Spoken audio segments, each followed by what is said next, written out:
SV6 news కు స్వాగతం. ముందుగా హెడ్లైన్స్.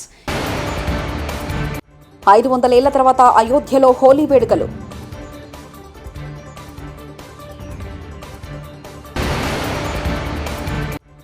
స్టార్టప్లో మహిళల గురించి ప్రధాని మోదీ కీలక వ్యాఖ్యలు.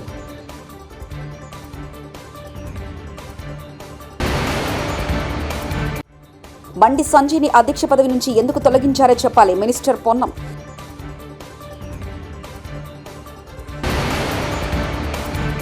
తెలంగాణ సచివాలయంలోకి పబ్లిక్ నో ఎంట్రీ.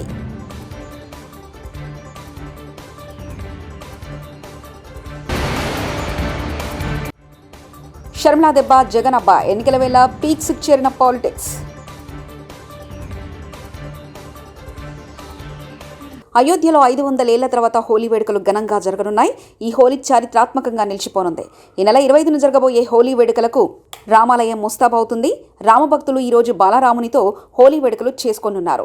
హోలీ నాడు 56 వంటకాలను బాలరామునికి నైవేద్యంగా సమర్పించనున్నారు. అలాగే ఆ రోజున ఇక్కడికి వచ్చే భక్తులందరికీ ప్రసాద వితరణ చేయనున్నారు. ప్రస్తుత దేశంలో 1.25 లక్షలకు పైగా స్టార్టప్లు ఉన్నాయని, దీని ద్వారా 12 లక్షల మంది యువత ఉపాధిని పొందుతున్నారని ప్రధాని నరేంద్ర మోదీ అన్నారు. ఢిల్లీలోని భారత్ మండపంలో ఏర్పాటు చేసిన స్టార్టప్ మహాకుంభ్ 2024 కార్యక్రమానికి హాజరైన కార్యక్రమంలో పాల్గొన్నారు. దేశంలోని స్టార్టప్లలో 45% పైగా భారతీయ మహిళలు అగ్రగామిగా ఉండి విజయం సాధించారని ప్రధాని వెల్లడించారు. ఈ కార్యక్రమంలో వ్యవసాయం, జౌలి, వైద్యం, రవాణా, అంతరిక్ష, యోగా, ఆయుర్వేదం వంటి రంగాల్లో స్టార్టప్లు మొదలైనందుకు సంతోషిస్తున్నట్లు మోదీ తెలిపారు.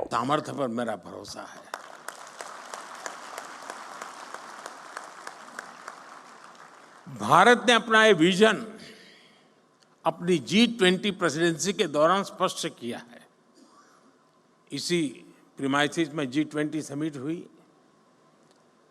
विश्व के सभी बड़े नेता कोविड के बाहर दुनिया को कहां ले जाना इसके लिए खड़े बैठे थे और इसी मंडप पे मेरा देश का यंग माइंड बैठा है जो 2047 तक जाने का रास्ता तय करने वाला है.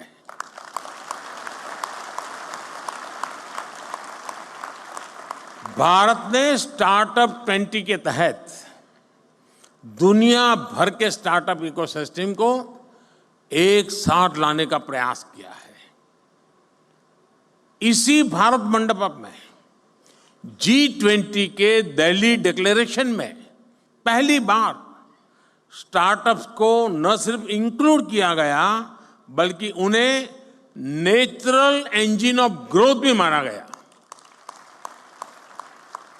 मैं जरूर कहूंगा कि आप G20 का ये डॉक्यूमेंट जरूर देखें. आप यानी किस लेवल पर हम चीज को ले गए हैं. अब हम AI टेक्नोलॉजी से जुड़े एक नए युग में है और आज दुनिया इस बात को मान के चलती है कि AI मतलब इंडिया का अपर हैंड रहने वाला है. जी, ये दुनिया मान के चल रही है. अब हमारा काम है मौका नहीं छोड़ना है. और मैं काफी मदद ले रहा हूं ये AI की आजकल, क्योंकि मुझे मालूम है मुझे इलेक्शन कैंपेन में लैंग्वेज की सीमाएं आती है तो मैं AI की मदद से तमिल में भी मेरी बात पहुंचा रहा हूं, तेलुगु में पहुंचा रहा हूं, उड़िया में पहुंचा रहा हूं. तो आप जैसे नौजवान ये काम करते हैं तो मेरा भी काम हो जाता है. पहले मैं देख रहा था कोई मुझे मिलता था तो एक जमाना था पहले ऑटोग्राफ मांगते थे, धीरे धीरे फोटोग्राफ मांगने लगे, अब सेल्फी मांगने लगे, अब तीनों मांग रहे, सेल्फी चाहिए, फोटोग्राफ चाहिए, ऑटोग्राफ चाहिए. अब करें क्या. तो मैंने AI वाली मदद ले ली. मैंने अपने नमो ऐप पर एक व्यवस्था खड़ी कर दी.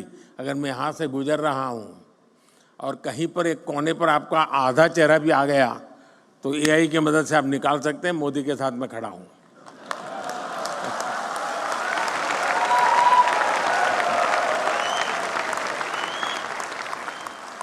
आप लोग नमो ऐप पर जाएंगे तो फोटो बूथ है, वहाँ से आपको फोटो मिल जाएगी आपकी. ఉచిత బస్సులలో ఇప్పటి వరకు 30 కోట్ల మహిళలు ప్రయాణం చేశారని మంత్రి పొన్నం ప్రభాకర్ తెలిపారు. ఈ సందర్భంగా బుధవారం ఆయన గాంధీ భవన్ మీడియాతో చిట్చాట్గా మాట్లాడారు. కరీంనగర్, ఆదిలాబాద్, నిజామాబాద్లో టఫ్ నడుస్తుందని, బండి సంజయ్ను అధ్యక్ష పదవి నుంచి ఎందుకు తొలగించాలో చెప్పాలని డిమాండ్ చేశారు. బండి సంజయ్ అవినీతిపరుడని, తెలంగాణ రాష్ట్రం కోడైకొస్తుందని, దానికి బండి సంజయ్ సమాధానం చెప్పాలని, కిషన్ రెడ్డిని కేసీఆర్ అపాయింట్మెంట్ చేయించారని, ఆ విషయం బండి సంజయ్ చెప్పారన్నారు. సిట్టింగ్ ఎంపీగా ఉండి ఎమ్మెల్యేగా ఓడిపోయారన్నారు. మాజీ మంత్రి గంగుల కమలాకర్, బండి సంజయ్లు ఇద్దరు లోపాయికారంగా మిత్రులని ఆరోపించారు. కాంగ్రెస్తో కరువు వచ్చిందని అవగాహన లేకుండా మాట్లాడుతున్నారని, పంట నష్టంపై ప్రభుత్వం నిర్ణయం తీసుకుంటుందన్నారు. కన్న తల్లిని అవమానించిన దుర్మార్గుడు బండి సంజయ్ అని మంత్రి పొన్నం ప్రభాకర్ తీవ్ర స్థాయిలో విమర్శించారు. ఇక దేశవ్యాప్తంగా జరగనున్న సార్వత్రిక ఎన్నికలకు కేంద్ర ఎన్నికల సంఘం నోటిఫికేషన్ విడుదల చేయడంతో ఎన్నికల కోడ్ అమల్లోకి వచ్చింది. తెలంగాణలో మే 13న లోక్సభ ఎన్నికలు జరగనున్నాయి. దీంతో రాష్ట్రంలో కూడా ఎన్నికల కోడ్ అమల్లో వచ్చింది. అటు సెక్రటరియట్కు ఎన్నికల కోడ్ వర్తించడంతో మంత్రులను కలిసేందుకు వచ్చే ప్రజలకు నో ఎంట్రీ బోర్డు పెట్టారు అధికారులు.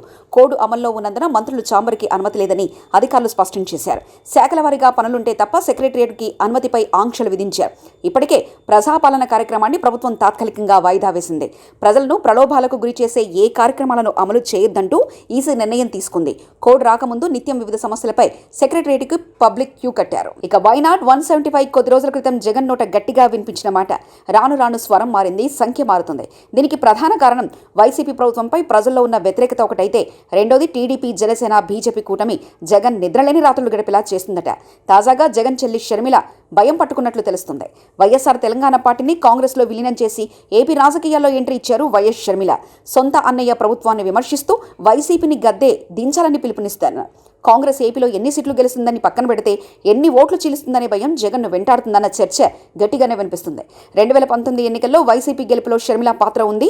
అయితే అధికారం చేపట్టిన తర్వాత జగన్ షర్మిలను దూరం పెట్టారు. అన్నయ్య వైఖరితో విసుగు చెందిన షర్మిల జగన్కు దూరంగా ఉంటూ వస్తుంది. మారిన రాజకీయ పరిణామాలతో షర్మిల కాంగ్రెస్లో చేరి ఆంధ్రప్రదేశ్ పీసీసీ చీఫ్ బాధ్యతలు చేపట్టింది. అప్పటి నుంచి జగన్లో ఓటమి భయం మరింత ఎక్కువైందనే వార్తలు వినిపిస్తున్నాయి. పటాన్చెరువు మండలం రుద్రారం గ్రామంలో వ్యవసాయ సహకార సంఘం కార్యాలయంలో డైరెక్టర్ సభ్యులతో పిఎస్సిఎస్ చైర్మన్ పాండు సర్వసభ్య సమావేశం నిర్వహించారు. ఈ సమావేశంలో పలు అంశాలపై తీర్మానాలు చేశారు. పిఎస్సిఎస్ చైర్మన్ పాండు మాట్లాడుతూ వ్యవసాయ సహకార సంఘాన్ని అభివృద్ధి చేసేలా డైరెక్టర్ల సమిష్టి కృషితో ముందుకెళ్తామన్నారు. ప్రస్తుతం భవనం శిథిలావస్థలో ఉన్నందున నూతన ప్రాథమిక వ్యవసాయ పరిమితిన సంఘం నందు భవనాన్ని నిర్మించాలని, అదేవిధంగా వ్యవసాయ సంఘం మండల పరిధిలో ఉన్న రుద్రారం, లక్డారం, ఇస్నాపూర్, మైలారం, క్యాసారంలో కూడా నిర్మించాలని తెలిపారు.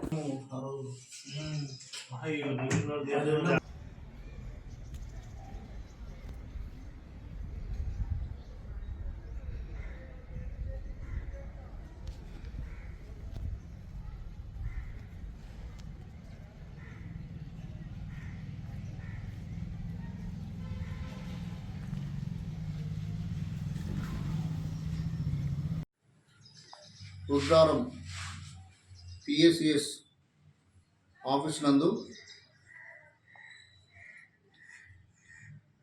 ఎజెండా మీటింగు ఏర్పాటు చేయడం జరిగింది.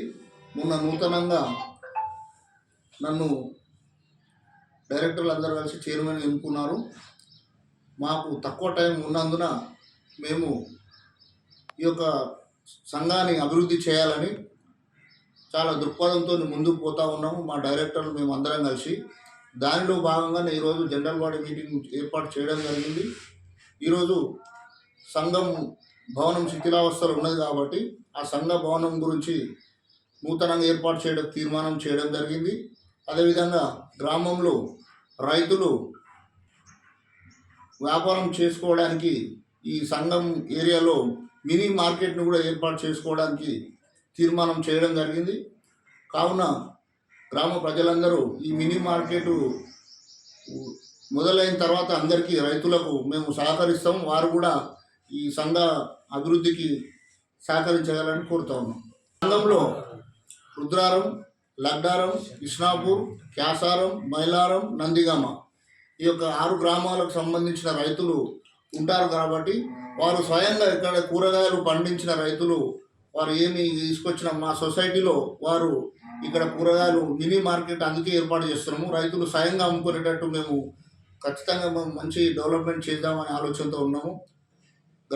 మన గ్రామ ప్రజలు కూడా ఈ యొక్క 6 గ్రామాల ప్రజలు కూడా దయచేసి రైతులు మాకు సహకరించి మేము కూడా వాళ్ళకు తోడ్పాటు.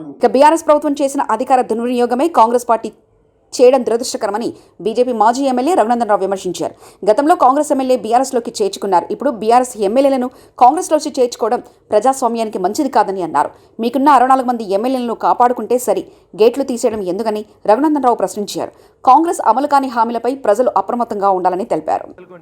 75 ఏళ్ళ మా రామచంద్రరావు సరదాకా ప్రతి ఒక్కరు కూడా అదే ఉత్సాహంతో ముందుకు పోతా ఉన్నారు. ఇది పరిపూర్ణంగా నరేంద్ర మోడీ గారి 3వ విజయానికి సంకేతంగా ప్రజలందరూ కూడా ఇవ్వబోయేటువంటి తీర్పుగా మేము భావిస్తూ ఉన్నాం.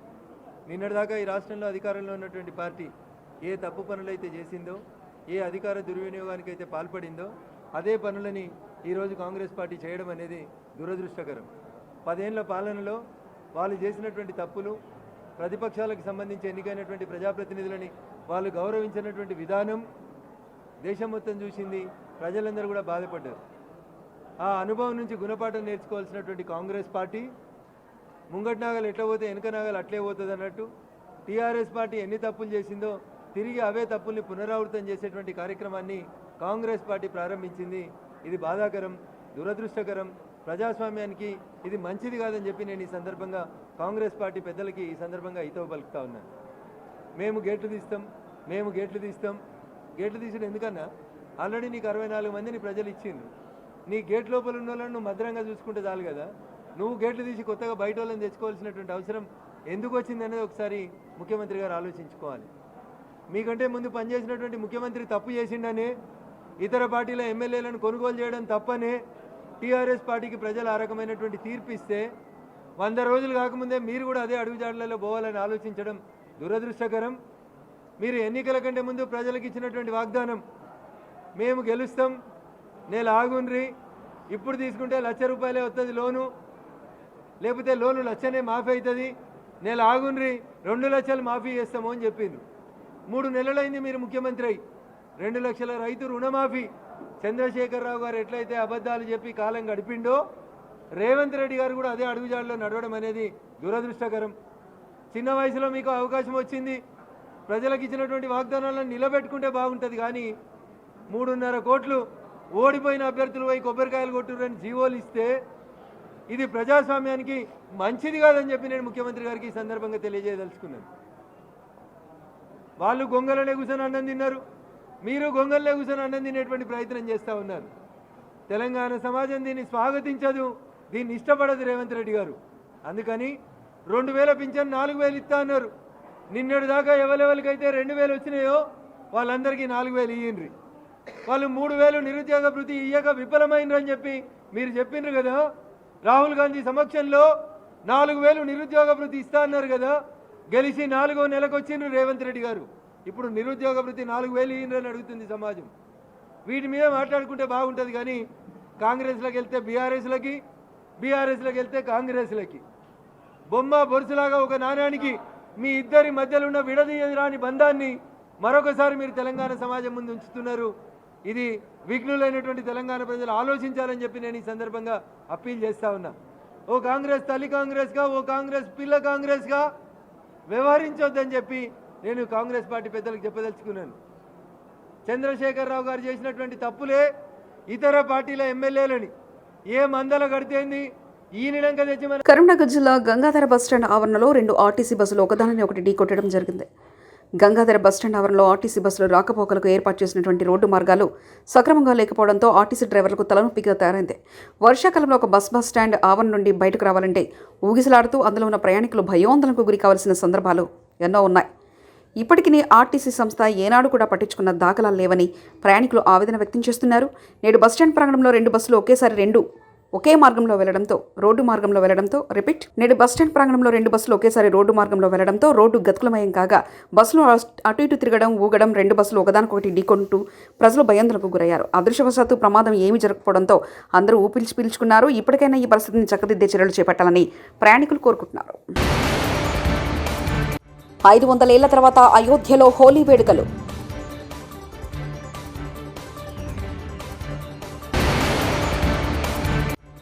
స్టార్టప్లో మహిళల గురించి ప్రధాని మోదీ కీలక వ్యాఖ్యలు.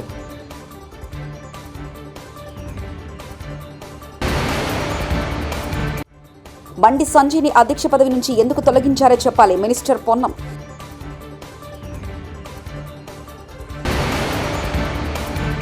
తెలంగాణ సచివాలయంలోకి పబ్లిక్ నో ఎంట్రీ.